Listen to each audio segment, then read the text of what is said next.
Let's begin by acknowledging something that most people experience but don't often talk about. You sit down to work. You have the goal, the plan, even the motivation. But 5 minutes in, your hand's on your phone. 10 minutes later, you're scrolling a feed that has nothing to do with your goals. And before you know it, the time block you set aside for progress becomes a cycle of distraction, guilt, and mental fatigue. So the question becomes, why does focus fade? And more importantly, can we train it like we train our muscles? In neuroscience, focus isn't just a metaphorical idea. It's a biological process. The brain contains specialized systems that manage attention, and they're remarkably fragile if left untrained. At the core of this system is the prefrontal cortex, a region located right behind your forehead. It's responsible for conscious control, decision-making, goal direction, and most importantly, suppressing distractions. But it doesn't work alone.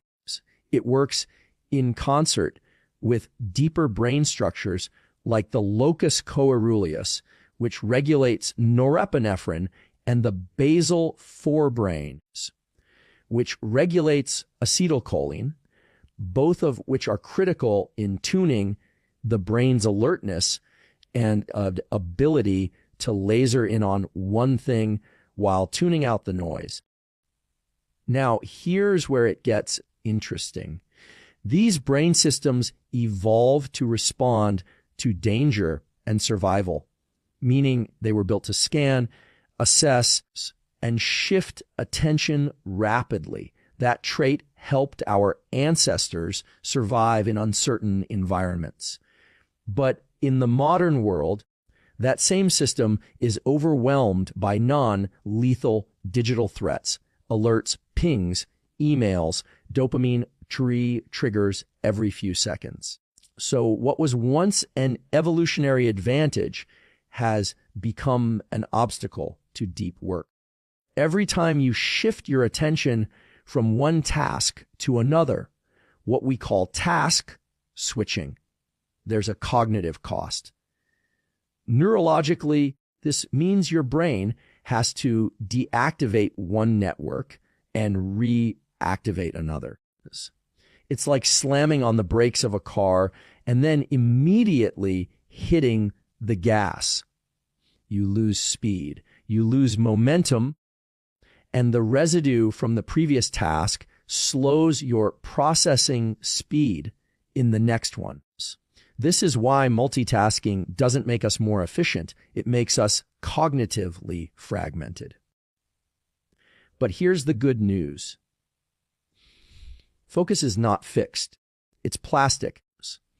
And because the brain is capable of neuroplasticity, the ability to change and adapt in response to experience, we can train it to become more resilient, more sustained, more deliberate. The same way we lift weights to build muscle, we can perform mental reps to build attentional control. The training starts with visual focus. This might surprise you, but where you direct your gaze is directly tied to where you direct your mind. In our lab and many others, we've seen that by consciously narrowing the visual field, what's called foveal vision, where the eyes lock onto a single point, you increase activity in the prefrontal cortex. This anchoring effect primes the brain for cognitive immersion. So if you want to enter a focused state, start by choosing a single object or point in space. Hold your gaze for 30 to 60 seconds and allow your breath to slow. This primes both your body and your brain for stillness and clarity. Another powerful yet underused approach is temporal structuring. The brain is governed by what we call ultradian rhythms, cycles of high and low alertness that repeat every 90 to 120 minutes. During these peaks, your ability to focus, solve problems, and perform is naturally heightened. But most people fight against these cycles rather than work with them. They try to grind through fatigue, ignore their biology, and wonder why their mental output crashes. Instead, build your schedule around these rhythms. Work deeply for 90 minutes, then disengage, walk, hydrate, reset the system. This isn't laziness. It's neuroscience. And then there's the chemical piece of the puzzle. Dopamine and acetylcholines. Dopamine is often misunderstood as the reward molecule, but in truth, it's the motivation molecule. When you anticipate success, when your focus is directed toward a meaningful task, dopamine rises, increasing drive and narrowing attention. The brain learns to associate effort with satisfaction. But when you constantly reward yourself with shallow stimuli, checking your phone, scrolling for novelty, bouncing between tabs, you burn out your dopamine receptors and weaken your brain's ability to stay engaged. You need to become deliberate about when and how you seek stimulation. Save rewards for after effort, not before.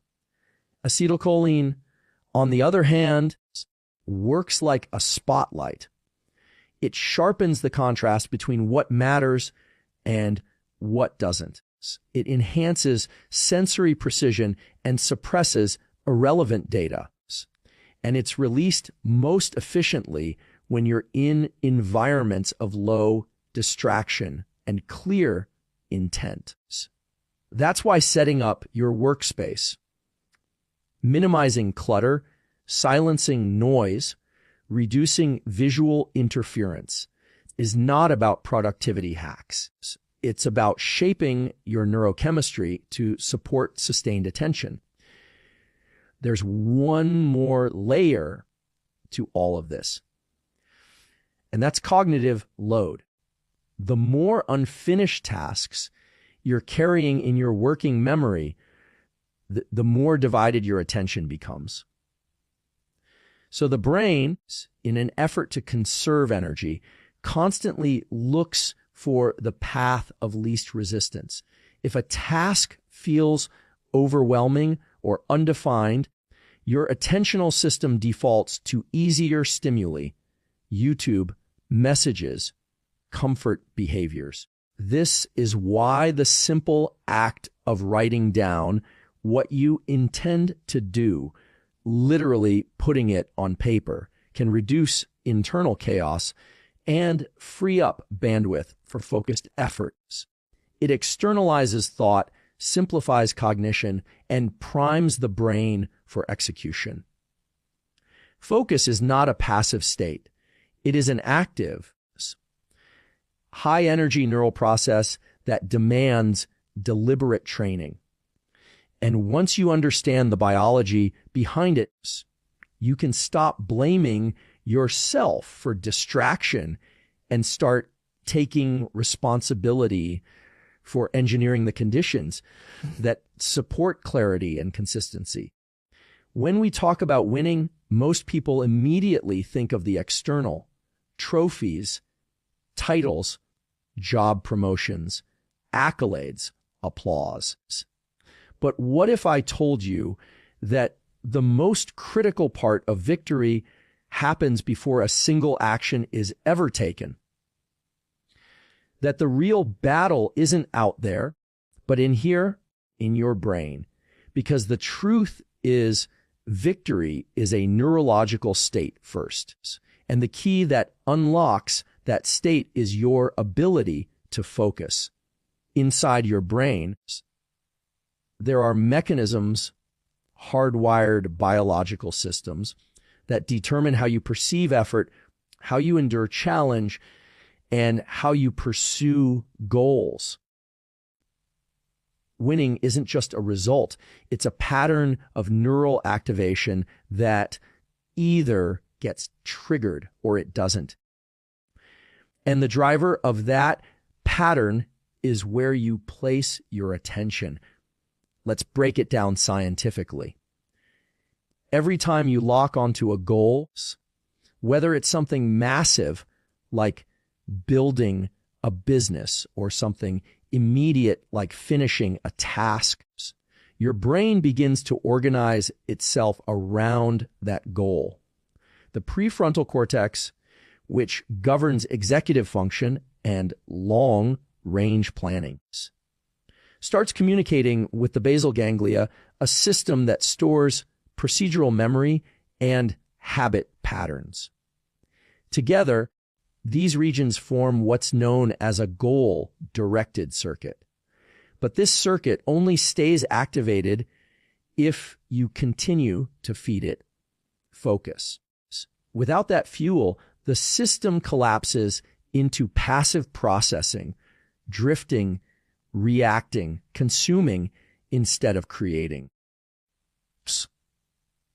Here's where dopamine enters the conversation. Most people think of dopamine as the pleasure chemical, but that's a common misconception. Dopamine isn't about pleasure. It's about anticipation and pursuit. It's what gets released when you move toward a goal, especially when you overcome an obstacle along the way. Think of it as your brain's way of saying, keep going. This matters. But dopamine isn't automatic. It doesn't show up just because you want it to.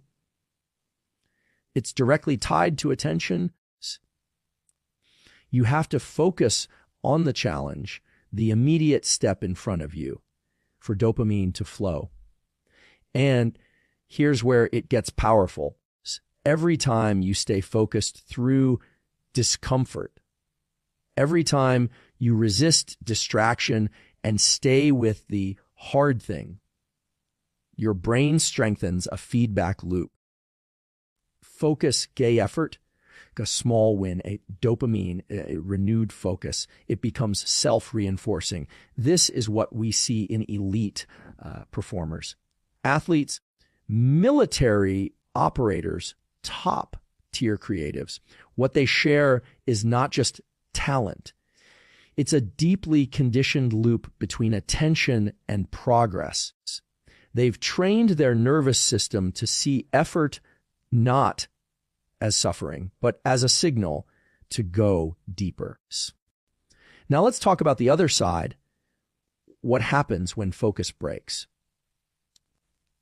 When your attention is fragmented, when you're half in, half out, this neural loop collapses. The brain no longer sees a path forward. Instead, it starts searching for easier dopamine novelty, entertainment, escape. The midbrain starts to dominate, regions responsible for reactive behavior, short-term gratification, and avoidance. In this state, victory isn't just unlikely, it becomes neurologically inaccessible. This is why goal setting alone is never enough.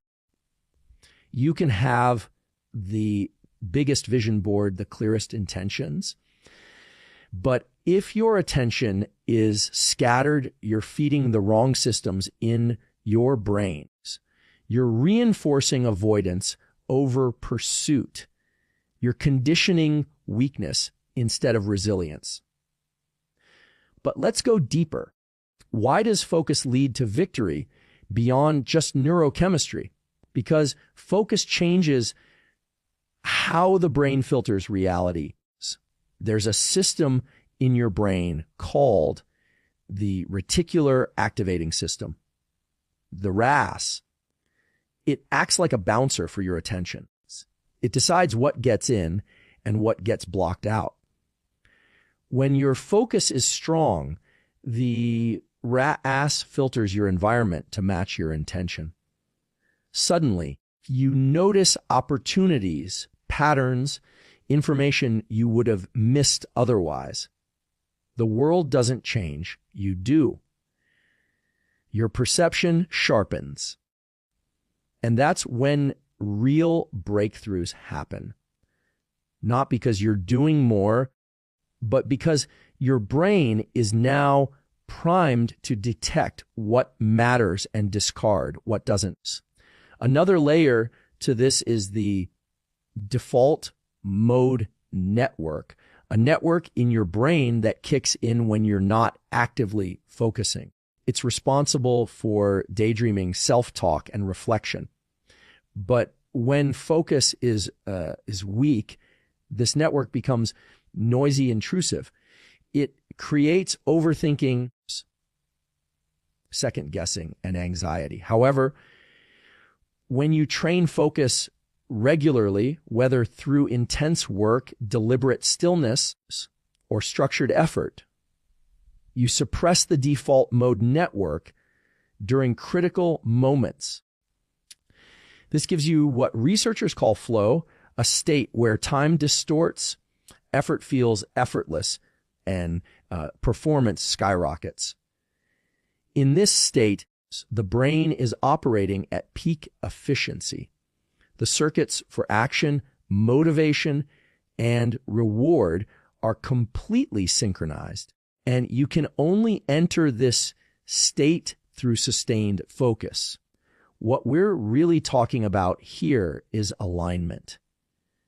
When your biology, your psychology, and your behavior are all pointed in the same direction, your brain becomes a victory machine.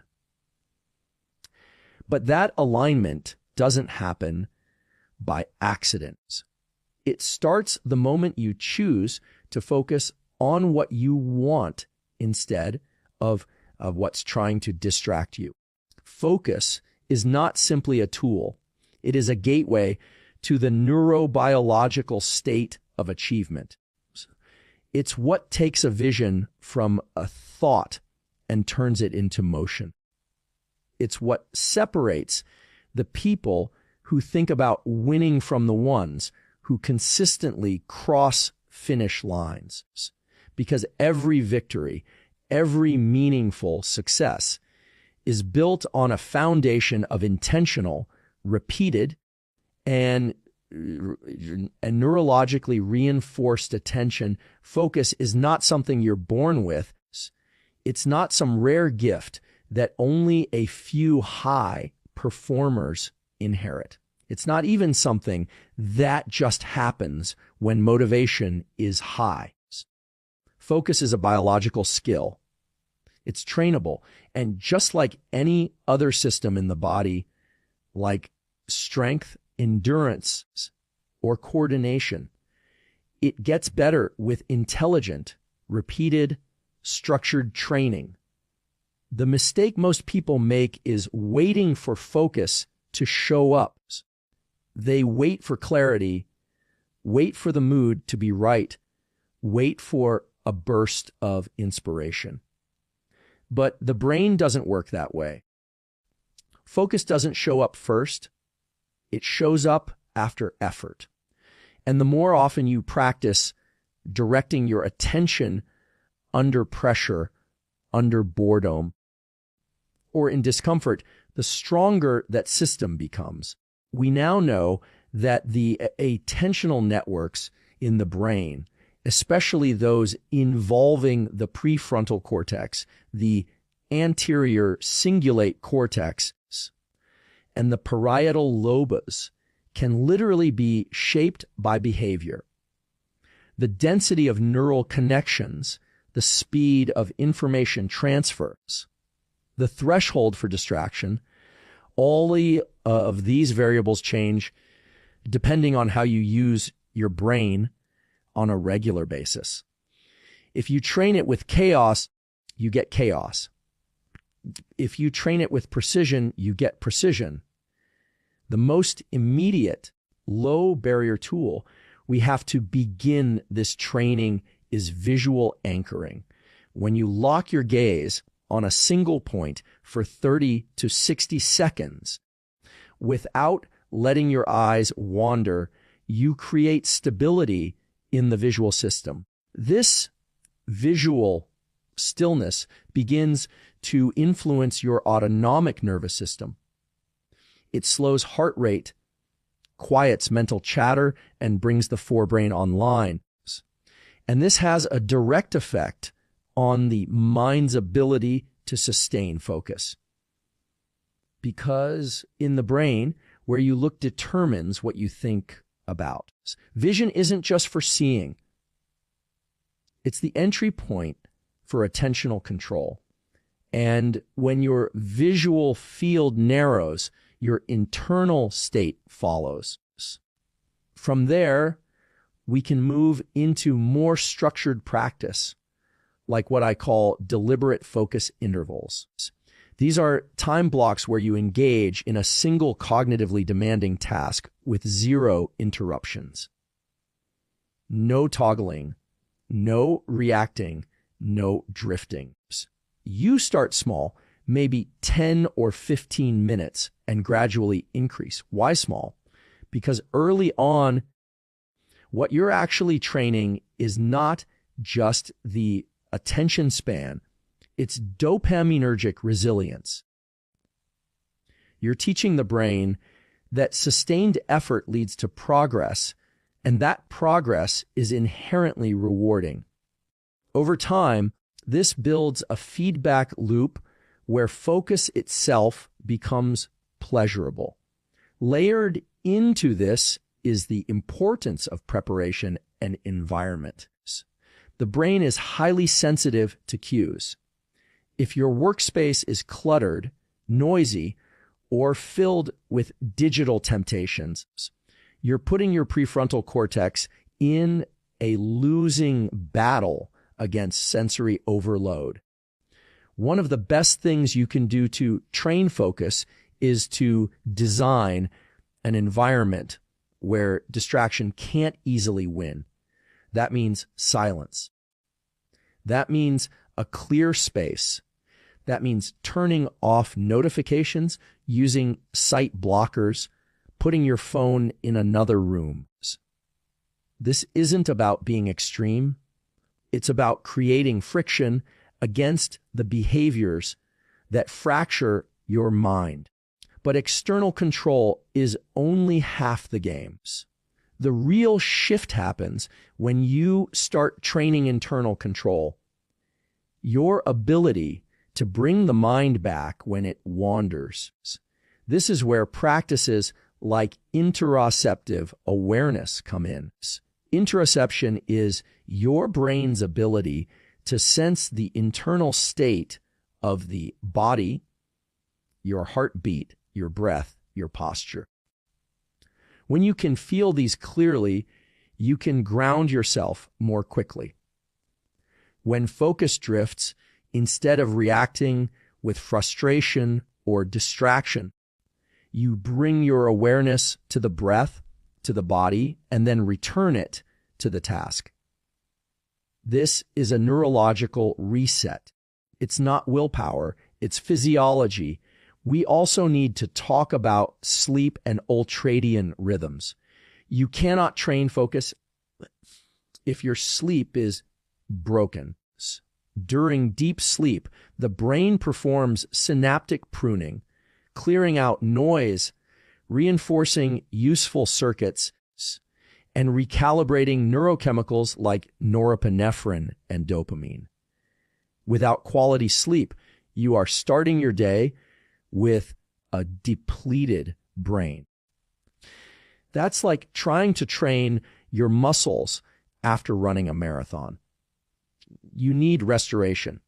And during the day, that restoration is built into the brain's natural 90-minute performance cycles.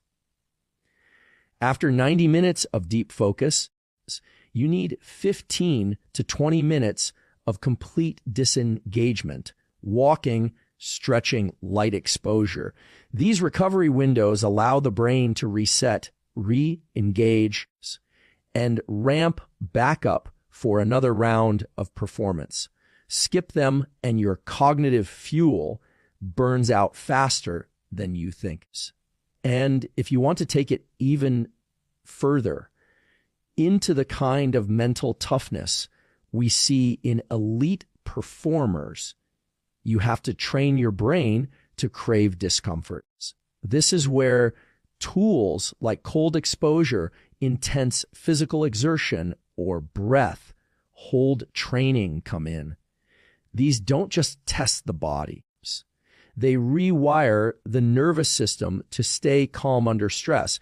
They teach the mind to hold focus even when the body is screaming to escape. You're building what neuroscientists call top-down regulation, the ability of the conscious brain to override primitive impulses. This is the skill that allows Navy SEALs to perform under fire, Olympic athletes to stay composed in pressure, and surgeons to remain focused in chaos. And it's a skill you can build rep by rep, session by session, challenge by challenge. There's also the matter of meaning. Focus becomes relentless when it's tied to something that matters deeply. When the task is aligned with your identity, your values, or your personal mission, the brain releases more dopamine for the same amount of effort. It stops being just discipline. It becomes devotion. The work isn't just something you do. It's who you are. And when identity and intention align, focus becomes your natural state. So now you understand. Focus isn't optional. It's not a luxury reserved for monks or geniuses. It's a biological lever.